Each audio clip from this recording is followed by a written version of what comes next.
Hello everyone, welcome po sa ating God's Word for today. Now, ang ating teksto po na ating pag-uusapan ngayon ay nandito po sa unang Juan 4:4. Ang sabi po, sapagkat ang espiritong nasa inyo ay mas makapangyarihan kaysa espiritong nasa mga makasanlibutan. Now, ang topic po na ating pag-uusapan, sa paglilingkod sa Diyos, hindi mo ito kakayaning mag-isa. Kailangan mong kasama si Lord. Bakit po?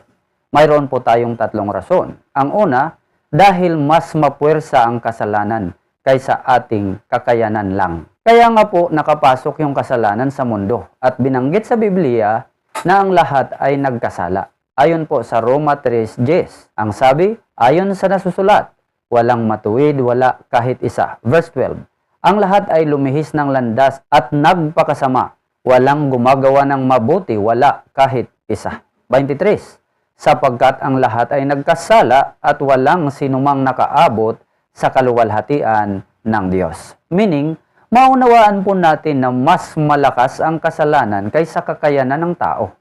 Nilason, inalipin ng kasalanan ang buong sangkatauhan. Kaya nga ginunaw ang unang mundo sa panahon ni Noe. Ang Sodoma at Gomora, maging ang mga Israelita ay naalipin ng Babylonia sa loob ng 70 years. Dahil po yan sa kasalanan. Kaya kung gusto mong bumait, magbagong buhay, hindi mo ito kakayanin ng tuloy-tuloy kung hindi mo kasama si Lord, kung wala pa ang Holy Spirit sa buhay mo. Sa paglilingkod sa Diyos, huwag mong iasa ito sa sarili mong kakayahan na kaya mo, na hindi mo na kailangan ang church, hindi mo na kailangan ang panalangin, hindi mo na kailangan ang kapatiran, ang pag-aaral ng salita ng Diyos o ang fellowship, at higit sa lahat ay ang Diyos. Kailangan mo, mga kapatid, ng backup. Kailangan mo pa rin ang ating Panginoon.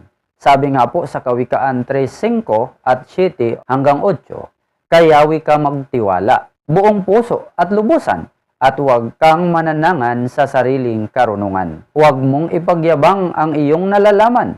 Igalang mo't sundin si Yahweh at lumayo ka sa kasamaan. Verse 8, sa gayon, ikaw ay lalakas at magiging matatag. Mawawala ang pighati, gagaling ang iyong sugat. Now, paano na lang kung bihira ka lang mag-church?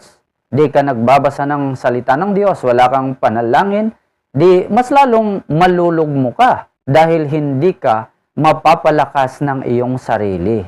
Ang ating Panginoon ang ating lakas. Pag wala siya, wala tayong magagawa. Kaya huwag mong hayaang hindi mo kasama si Lord. Dapat umasa ka lagi sa Kanya at i-build mo ang intimate relationship sa Kanya. Ayon nga po sa Juan 15:5, sapagkat wala kayong magagawa kung kayo'y hiwalay sa akin. So sa paglilingkod sa Diyos, hindi mo ito kakayaning mag-isa. Kailangan mong kasama si Lord. Bakit? Number 1, dahil mas mapuwersa ang kasalanan kaysa ating kakayanan lang. Number 2, dahil mas malakas ang hatak ng sanlibutan kaysa ating sariling lakas. Kung kaya nating makatayo sa puwersa ng sanlibutang makasalanan, hindi na dapat pang mag-warning ang Bible sa atin. Hindi na dapat tayong pinapaingat ng Diyos.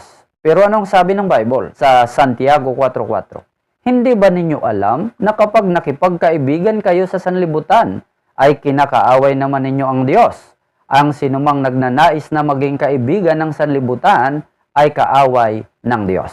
Sinasabi din sa unang Juan, huwag ninyong ibigin ang sanlibutan o ang mga bagay na nasa sanlibutan.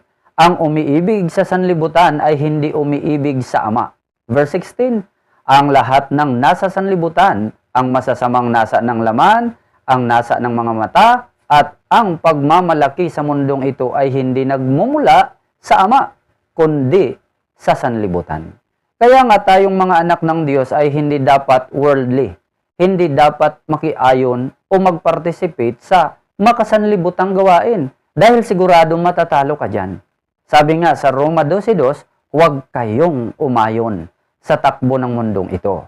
Mag-iba kayo sa pamamagitan ng pagbabago ng inyong pag-iisip upang maunawaan ninyo ang kalooban ng Diyos, kung ano ang mabuti, kalugod-lugod at ganap na kalooban niya. Kaya nga dapat tayong mga anak ng Diyos, tinawag tayo sa mundong makasalanan para i-separate tayo sa kanila. At binigyan tayo ng bagong mundo para doon tayo mamuhay. ito ay ang makalangit na mundo. Kaya po tayo mga kapatid ay nagtitipon-tipon bilang isang iglesia, may pagsamba tayo, may fellowship, may discipleship, may panalangin, may devotion, may pagbabasa ng Bible, may pagpupuri sa Diyos. Tanda na may pagkilala at paglilingkod sa Diyos dahil siya ang kailangan natin sa ating spiritual journey. Magiging matatag ka lang na Kristiyano kung ang buhay mo ay inilalayo mo sa impluwensya ng mundo at inilalapit mo ang iyong buhay sa Panginoon at sa Kanyang gawain. Ano ang sabi sa Colosas 3:16? Ang salita ni Kristo ay hayaan ninyong lubusang manatili sa inyong puso. Sinasabi naman sa Santiago 4:7, kaya nga pasakop kayo sa kapangyarihan ng Diyos. Sa Santiago 4:8 naman, lumapit kayo sa Diyos at lalapit siya sa inyo.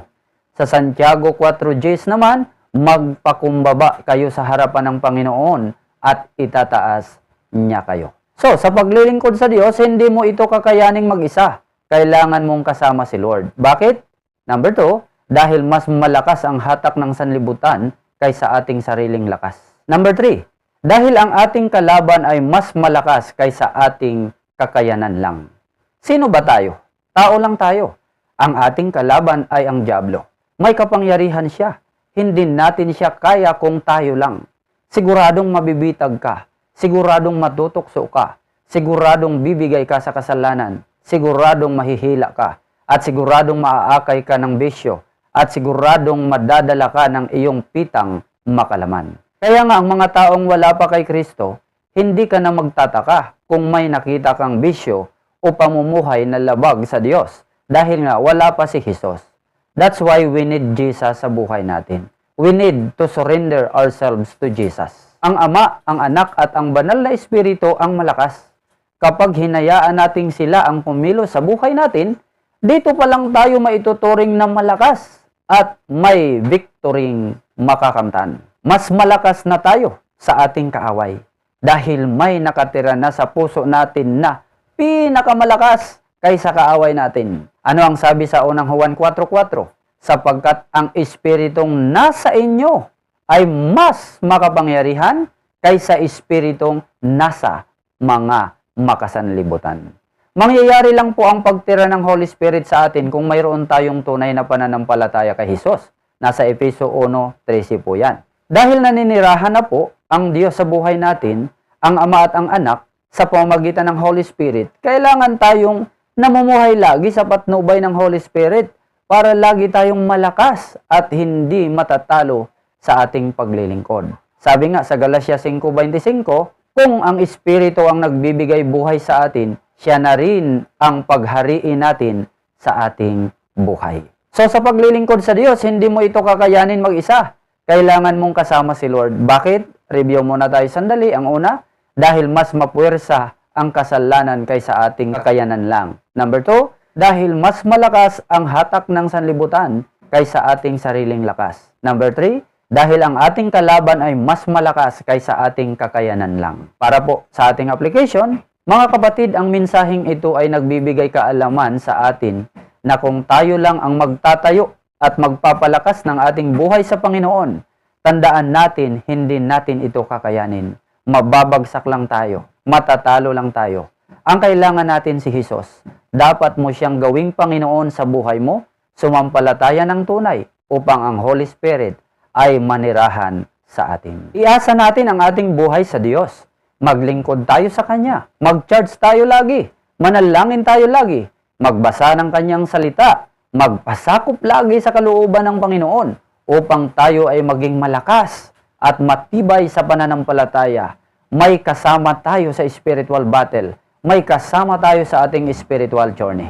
Acknowledge our God na siya lang ang malakas at pinakamalakas. That's why we need Him every day. Kung bakit ka malakas ngayon sa paglilingkod, isa lang ang ibig sabihin yan. Kasama mo ang Panginoon at pinapalakas ka niya sa araw-araw. Naway mayroon kayong natutunan sa ating napag-usapan. Salamat po sa inyong walang sawang panonood, pakikinig. Pagpalain po kayo ng ating Diyos at magkita-kita naman po tayo para sa aking mga susunod na video. Salamat po. God bless everyone.